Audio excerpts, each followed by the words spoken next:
Behold, your Lord said to the angels, I am going to place a vicegerent on earth. The Arabic word is khalifa. It means a representative or an emissary of mine. And they said, the angels said, will you place therein one who will spread corruption and shed blood, while we celebrate your praises and glorify your holiness? And God said, He said, truly I know what you do not know. See, that's the verse that hooked me. That's the verse that caught my attention. That's the one that kept on making me read the story again and again and again. Because listen to the way it begins. Behold, your Lord said to the angels, I am going to place a representative of mine on earth, a vicegerent of mine, an emissary, one who acts on my behalf. I thought, that's not the way it goes. You're not supposed to be placing man on the earth in some positive role. You place man on earth as a punishment for his sin. Clearly, I knew the author didn't quite get the point. But still, it was an amazing line. But then I come to the next line, and it says, and the angels say, will you place therein one who will spread corruption and shed blood, while we celebrate your praises and glorify you? I looked at it again. I couldn't believe the question. I looked at that and I said, exactly. That would be my question. Why would you create this being, supposedly for some positive role, when he's capable of doing tremendous wrongdoing, when he could spread corruption and shed much blood?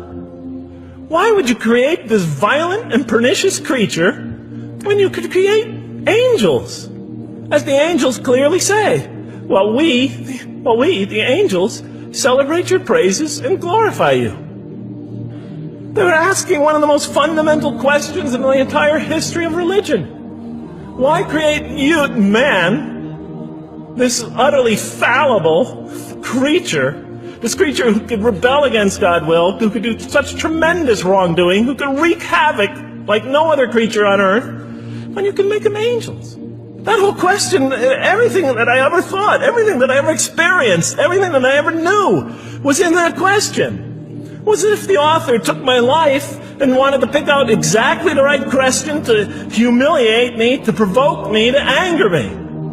Why create man, this most destructive and violent creature, when you could make them angels? And then look at the answer. And he said, God said, truly I know what you do not know. You know, in modern parlance, we would say, I know exactly what I'm doing. I read that and said, what? You know what you do not know? You know exactly what you're doing? Well, please inform me. Tell me what you're doing. You can't just get off that easy. You can't just tell me you know exactly what you're doing. Not after what I've been through. Not after you made me this way. And then I realized, of course, I was arguing with a God I didn't even believe in. And that would happen several times as I read through the Quran. And sometimes I would just get into so agitated by what I read, I'd start arguing with this voice that I'm reading before me, that's calling to me. So we turn to the next verse. It turns out that the Quran just doesn't dismiss the question. It starts to answer it a little bit. And in the next verse it says, and he taught Adam, God taught Adam, the names of all things. And then he placed them before the angels and said, tell me their names if you are right. So this verse is clearly referring to the previous one. But notice what it says. And he taught Adam the names of all things. So here we see Adam is not only just a creature who knows how to name things, who's acquiring the gift of language, but he's also a learning creature. God is teaching him. Now right here, right in this verse, and it'll come even clearer in the subsequent verses, that the very first thing that the Quran is going to emphasize here is man's intellect. He is a learning creature. He is taught. And what is he taught? What is one of the great intellectual gifts he's given in response to the angel's question? The gift of language. Because through language, mankind can not only learn, but he could learn things not only through his own experience, but he could learn things that other people have experienced of times and places that are hundreds, thousands of years and miles separated from him. And so that all our knowledge becomes cumulative. Every generation learning from the generation before it. I'm learning today from authors I read from other sides of the world that may have existed 2,000 years ago. And so we all contribute to our collective learning and knowledge.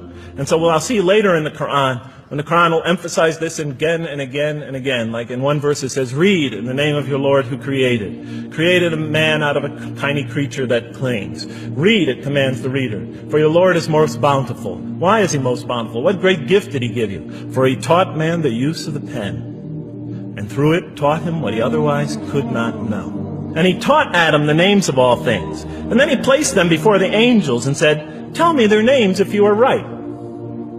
Okay, you have this you have this natural question about this creation of mankind. Here, this mankind is this human being, this human creature is a learning creature. He has many intellectual gifts. Here, I'm going to place these things before you. Tell me their names if you are right about man. And what did the angel say? Glory to you. We have no knowledge except what you have taught us. In truth, it is you who are knowing, the wise. They say this task, this intellectual test that's put before them is beyond their grasp. And so in the next verse we read, and he said, oh Adam, tell them their names. And when he had told them their names, notice how it's just like it's nothing for him. For mankind, he has this phenomenal ability. And that's clearly the point of these verses. Even though I felt that the author didn't quite, it was as if I realized that he didn't misunderstand the story. He was taking one of the great stories in the history of humankind, one of the fundamental greatest stories in the history of mankind, and molding it and using it as a vehicle for an entirely original message. And God said, did I not tell you that I know what is unseen in the heavens and the earth? And I know what you reveal and what you conceal? In other words, didn't I tell you I know exactly what I'm doing? I looked at that. What question what did they reveal and what did they conceal? Why are you all looking at me like that? You're starting to scare me. You're all looking very serious. Am I losing you? Wow. Okay. So, they revealed the sinister and evil propensities of man. But what did their question conceal? All you have to do is think about it for a minute. Human beings, yes, they could do evil. Yes, they could do wrong. Yes, they could create misery. But they could also do exactly the opposite. They could choose to do evil. They could choose to do tremendous good. They could choose to do tremendous violence. They could choose to show tremendous compassion. They could choose to live by falsehood. They could choose to live by the greatest truths. So we go on to the next verse. And behold, we said to the angels, bow down to Adam. And they bowed down. But not so Iblis. Iblis is like the father of Satan. He refused and was arrogant. He was of those who reject faith. An interesting statement. And notice why Iblis does not bow down. He refuses because he was arrogant. We often hear what's the root of all evil? In the West, it's always money, greed, etc. Here the Quran says that seems to be saying that the root of all evil is not always material wants. It's not always money. It's not always greed. At the heart of evil is arrogance. Putting yourself above all others. Of assigning to yourself special priority and neglecting the rights of others. O Adam, dwell you and your spouse in the garden and eat freely thereof what you wish. But come not near this tree, for you will be among the wrongdoers. Then they make the mistake. But Satan caused them to slip and expelled them from the state in which they were. And we said, go all you down, some of you being enemies of others, will be adversaries of others. Some of you will be adversaries of each other, and on earth will be your dwelling place and provision for a time. Let's go back from where we started. First, mankind is being taught. We see he's an intellectual being. Then we show he's a moral being. Moral being means he's a being that's going to have to make choices. And then God gives him this choice. It's not a huge deal. It's not the gravest sin in the history of humanity by any means. It's minor by any standards.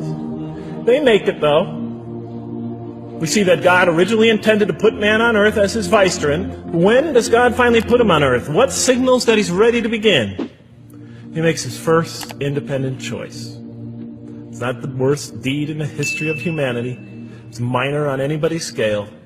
But it shows that mankind is ready to act on his own.